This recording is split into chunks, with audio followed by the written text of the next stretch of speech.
Os lançadores de granadas acoplados nos fuzis são peças muito comuns nos exércitos do mundo.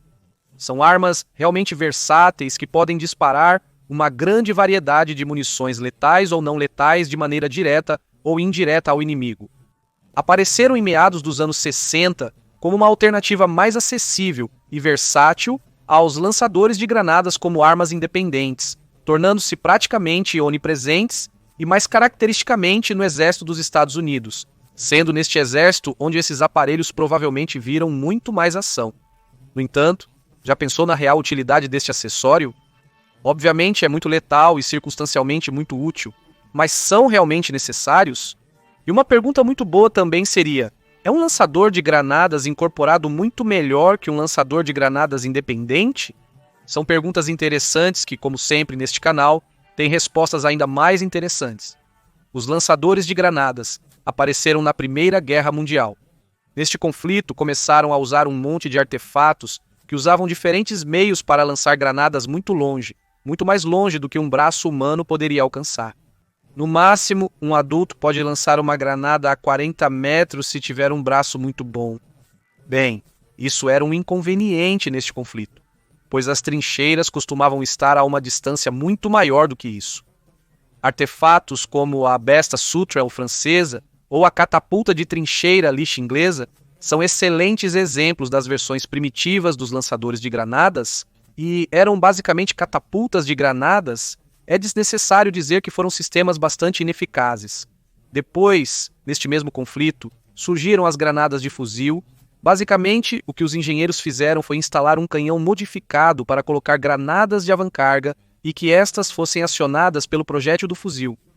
Os alemães, particularmente, usavam uma granada bastante volumosa que usava uma vareta. Geralmente essas tinham um alcance decente de 200 metros e permitiam ao usuário usar seu fuzil normalmente após ter usado uma granada. Obviamente, os soldados não podiam sempre ter essas granadas carregadas, o que era uma clara limitação. Elas foram usadas de maneira considerável no final da Primeira Guerra Mundial. Na Segunda Guerra Mundial, o Siebecher foi mais popular, sendo relativamente mais comum entre as tropas alemãs. Além disso, também existiam os lançadores de granadas Kampfpistol e os subsequentes Sturmpistol, que eram claros precursores dos lançadores de granadas modernos. Mais tarde, no Vietnã, os americanos seriam os que mais inovariam nesta área. Em 1961 seria colocado em serviço o enigmático M-79, o qual era muito bom e consistia em uma estrutura de tiro único semelhante a uma espingarda que se dividia em duas com uma dobradiça no meio para recarregar. Podia lançar uma granada a 400 metros com um recuo de uma espingarda calibre 12. Seu som característico lhe fez ganhar o apelido de Thumper. Pesava quase o mesmo que um M16 e media apenas 73 centímetros. Como muitas armas novas no Vietnã, seu serviço foi agridoce. Os soldados americanos a odiavam por ser muito incômoda e por seu peso, que, embora não fosse muito notável, se tornava irritante nas longas patrulhas nas selvas vietnamitas.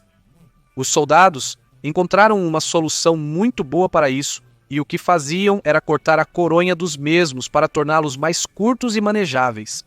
Os altos comandos americanos ouviram as queixas de seus soldados, e mais tarde, em 66, colocaram em serviço o XM-100, e 48 este daria muito bons resultados, e posteriormente o retiraram de serviço em apenas um ano para, em 67, substituí-lo pelo M203.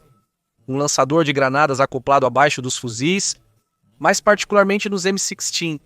Era bastante bom.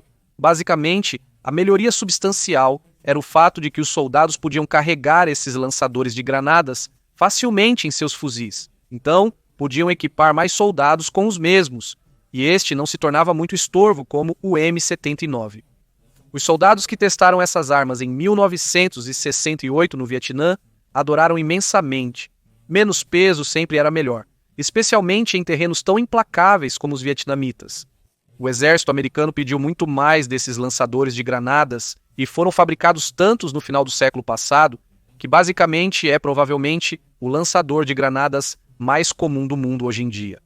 Os lançadores de granadas acoplados são um padrão no mundo embora existam muitos outros designs mais vanguardistas, por assim dizer.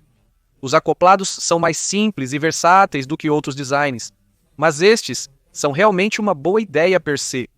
Se olharmos bem para o design dos lançadores de granadas M203, estes podem apresentar muitas deficiências. Para explicar isso, citarei o testemunho de um soldado do exército de Singapura chamado Leon Tai. Ele nos conta que normalmente no exército usava o semiautomático de assalto 21, um fuzil bullpup razoavelmente bom.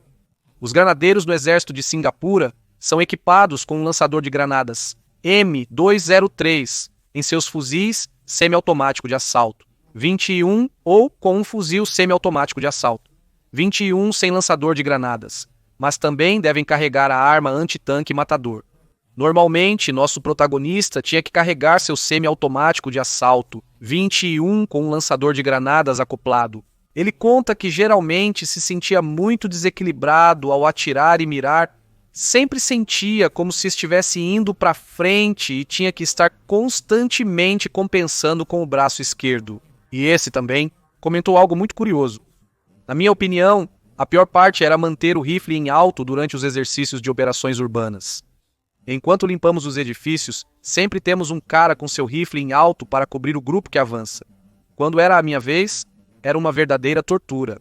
Eu sempre ansiava por chegar a uma cobertura para apoiar meu rifle e descansar o braço. Esse era um problema que eu não tinha quando usava o rifle sem o lançador de granadas. Matador. Aqui podemos tirar muitas conclusões, por exemplo, o semi-automático de assalto 21 é um fuzil bullpup, então, teoricamente, nosso amigo do exército de Singapura deveria sentir menos o peso do seu lançador de granadas. O M203 pesa cerca de 1,3 kg, então é compreensível que nosso amigo do exército de Singapura sentisse sua arma desequilibrada.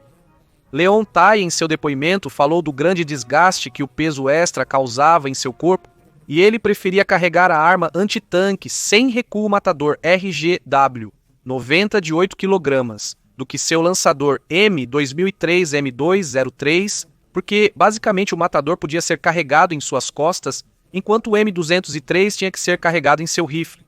Ter 1,3 kg em uma extremidade da arma não só desequilibra a mesma, mas causa outros problemas, como o peso extra que um soldado deve carregar sem contar a munição.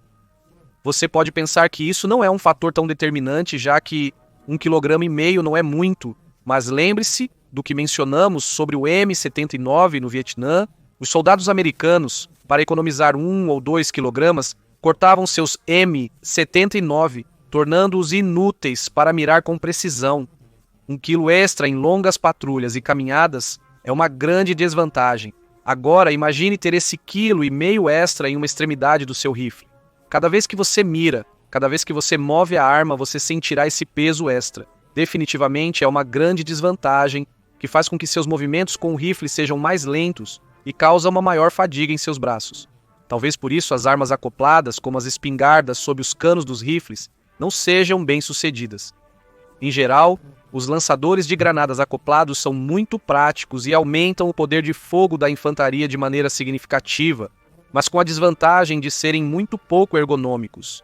Vários exércitos do mundo resistem ao uso de lançadores de granadas acoplados. Como França, Sérvia, Israel, Indonésia, Índia e China ainda usam granadas de rifle, muitos desses preferindo as granadas de rifle em vez dos lançadores acoplados. O exército francês resistiu ao conceito de lançadores de granadas acoplados desde o surgimento do fuzil Dassault de la Manufacture d'Armes de Saint-Étienne. Na França, por muito tempo, usaram-se granadas de rifle, prioritariamente antes dos M203, já que estes últimos não se acoplavam muito bem aos fuzil Dassault de la Manufacture d'Armes de Saint-Étienne.